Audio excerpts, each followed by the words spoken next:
Hey, a little follow-up video on replacing the EPAS or EPS, electronic power steering or electric power steering, in your Ford Focus or your Lincoln MKZ. As I was noticing, the rebuilt one has these aluminum bolts in it holding the motor. These were changed. They're very, very flimsy, to steel bolts. I took that bolt off my old unit, and I also pulled the motor up because I see that there's two modes of failure with these stupid things, and in fact you can see how easy those bolts break. And that one was off the housing here. I just wanted to take one out, and it literally just snapped. Now, if you're going to do this to your rebuilt unit, be gentle.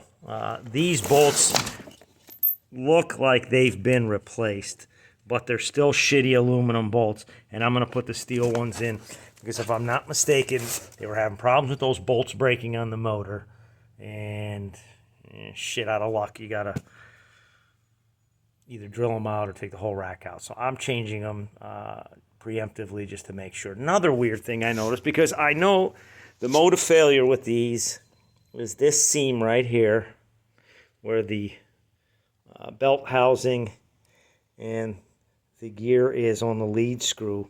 Water gets in there, but I just took this motor off because I was curious what kind of seal is there, and check this shit out. Yeah, that's where water's getting in as well.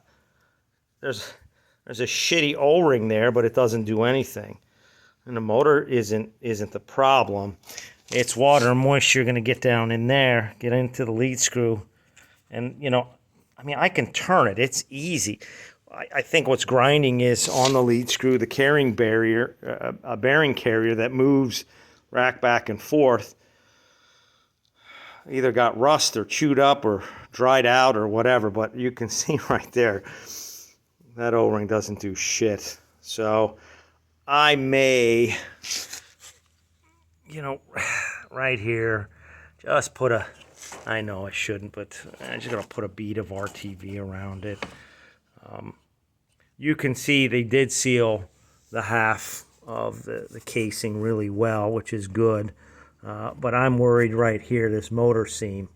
So I might just, I don't know, yeah, maybe gob it up a little bit with some RTV.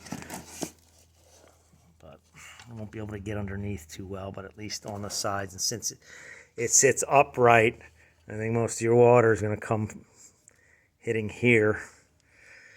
But we'll see. And I don't know about back here how well that's sealed. I'm not going to take that unit apart to find out. But yeah, those aluminum bolts that hold this motor on, yeah, I don't, screw that. I'm putting the steel ones from the factory. So just a reminder.